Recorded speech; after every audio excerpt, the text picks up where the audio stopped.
दोस्तों next video में आपका फिर से स्वागत है। तो वही हम उसी से स्टार्ट करेंगे। तो जो टॉपिक है गारमेंट सैम्पलिंग से रिलेटेड है कि गारमेंट सैम्पलिंग क्या होती है। गारमेंट इंडस्ट्री में एक कहावत है, बल्क प्रोडक्शन से पहले सैंपल ही बायर का भरोसा जीतता है। समझे? तो कोई भी फैक्ट्री बायर के लिए लाखों गारमेंट बनाता है। बनाना शुरू नहीं करती, सबसे पहले अलग अलग तरह के सैंपल्स बनाए जाते हैं। जब बायर उन्हें अप्रूव करता है तभी बल्क प्रोडक्शन शुरू होता है, अदरवाइज नहीं होगा। तो हम इसमें डिटेल्स में जानेंगे, जैसे कि सैम्पलिंग क्या होती है, सैम्पलिंग क्यों ज़रूरी है, गारमेंट इंडस्ट्री में कितने टाइप के सैंपल्स होते हैं, हर सैंपल्स का पर्पज़ क्या है, मर्चेंडाइज़र का रोल क्या होता है, इंटरव्यू क्वेश्चंस क्या होते हैं। तो हम इसमें डिटेल्स में जानेंगे। तो सबसे पहले सैम्पलिंग होती क्या है। सैम्पलिंग का मतलब है कि बल्क प्रोडक्शन से पहले गारमेंट का ट्रायल वर्जन बनाना।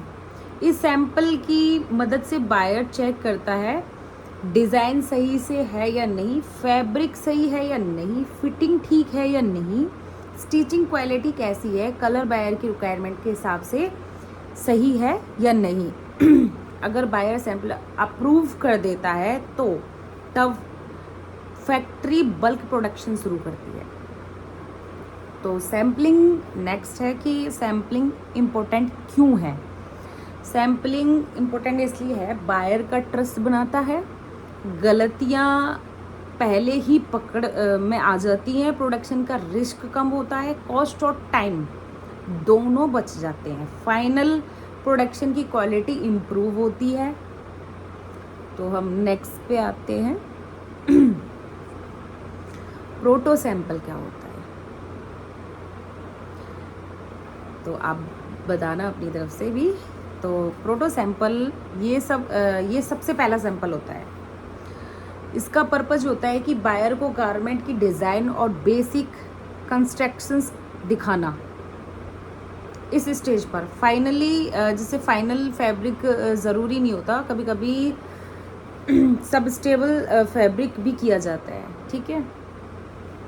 जैसे बायर की सैंपल को देखकर डिज़ाइन चेंज सजेस्ट करना। अगर उसमें बायर को अगर कुछ भी चेंज, जो प्रोटो होता है वो प्रोटो सैंपल जो बनता है वो एक कंप्यूटर पे बनाया जाता है, फिर वो बायर के पास में भेजा जाता है। तो अगर वो डिज़ाइन चेंज करवाना होगा तो वो डिज़ाइन चेंज करवा सकता है, ताकि प्रोडक्शन में जब काम चले बल्क में तो वो दिक्कत ना करे वो वहाँ से। तो नेक्स्ट है फिट सैंपल। फिट सैंपल क्या होता है। प्रोटो सैंपल अप्रूव होने के बाद फिट सैंपल बनाया जाता है। इसका पर्पज होता है गारमेंट की फिटिंग चेक करना, लेंथ सही है या नहीं, sleeve fitting, shoulder fitting, chest और वेस्ट मेजरमेंट। बायर अगर फिटिंग में इश्यू बनाता है तो पैटर्न दोबारा अपडेट किया जाता है। अब है नेक्स्ट सेल्समैन सैंपल, यानी कि SMS, फुल फॉर्म है सेल्समैन सैंपल। तो इस सैंपल का यूज़ प्रोडक्शन के लिए नहीं होता, इसका यूज़ मार्केटिंग के लिए होता है। बायर इस जैसे कि शोरूम में डिस्प्ले करते हैं, तो सेल्स जैसे रिटेलर पे देखा होगा आपने, किसी भी शॉप पे देखा होगा तो डमी होते हैं, तो डिस्प्ले में भी लगा हुआ होता है वहाँ पे। तो वही होता है सेल्समैन सैंपल। जैसे कि इस सैंपल की फिनिशिंग और अपीयरेंस बहुत अच्छी होती है। नेक्स्ट है साइज सेट सैंपल। अगर बायर ने SML XL और XXL साइज ऑर्डर किए हैं तो हर साइज का सैंपल बनाया जाता है। इससे चेक किया जाता है कि गार्डिंग सही हुई है या नहीं। अगर XL की स्लीव बहुत लंबी हो या S का चेस्ट मेजरमेंट गलत हो तो इस स्टेज पर करेक्शन होती है। नेक्स्ट है pre production sample, PP sample. तो ये सबसे इम्पोर्टेंट सैंपल माना जाता है। इस सैंपल में वही फैब्रिक, वही ट्रिम्स और वही प्रोसेस यूज़ होता है जो बल्क प्रोडक्शन में यूज़ होगा। बायर PP सैंपल अप्रूव करता है अप्रूव के बाद ही बल्क प्रोडक्शन शुरू होता है। तो प्री प्रोडक्शन जो होता है, पीपी प्रोडक्शन जो होता है, उसमें क्या है ना, पहले एक मीटिंग भी होती है, समझे।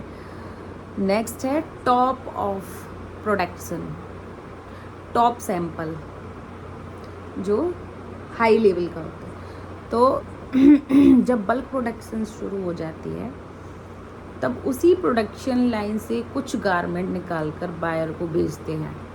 बायर चेक करता है कि bulk production approved PP sample के हिसाब से चल रहा है या नहीं। नेक्स्ट है शिपमेंट सैंपल। ये फाइनल सैंपल होता है जब शिपमेंट रेडी हो जाता है, तब उसमें कुछ गारमेंट्स बायर का रिकॉर्ड के लिए भेजे जाते हैं। ये फ्यूचर रेफरेंस के लिए रखे जाते हैं। जैसे कि बताती हूँ मैं आपको, सैम्पलिंग जैसे फ्लो, अगर हम चार्ट बनाते हैं तो पूरा सीक्वेंस क्या है इसका, सैम्पलिंग का पूरा सीक्वेंस है। Buyer design, proto sample, fit sample, salesman sample, side set sample, PP sample, bulk production, top sample, shipment sample. अब आ जाते हैं इसमें मर्चेंडाइजर का क्या रोल है। मर्चेंडाइजर का सैम्पलिंग का रोल है, बायर से कमेंट लेता है, पैटर्न ट्रिम्स को चेंज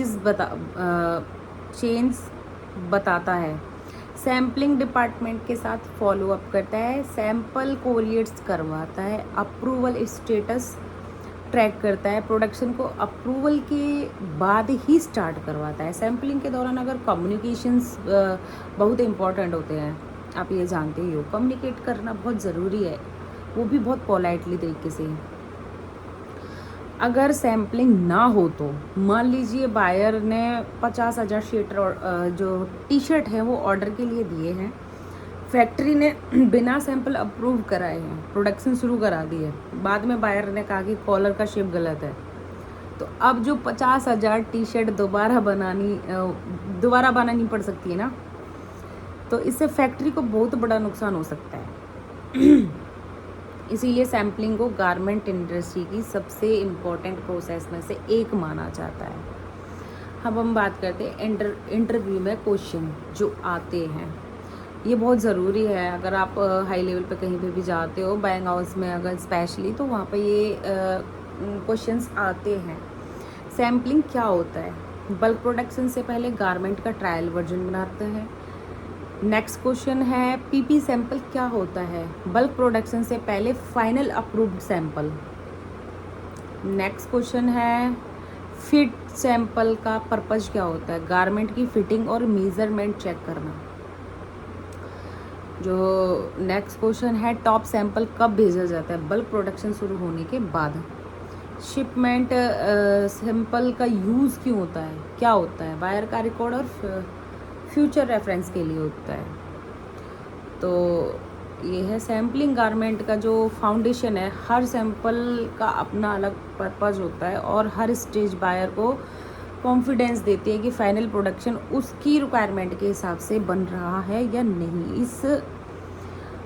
एक सक्सेसफुल मर्चेंडाइजिंग वही होता है जो सैम्पलिंग प्रोसेस को ध्यान से मैनेज करे और बायर को कमेंट को समझाने और प्रोडक्शन शुरू होने से पहले सैंपल की अप्रूवल इंश्योर करे।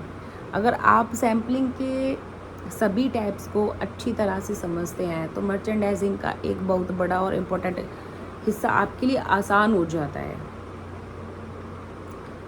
तो हम नेक्स्ट आपको बताएंगे और भी टॉपिक्स पे, तो लाइक कर लेना वीडियो को। बाय।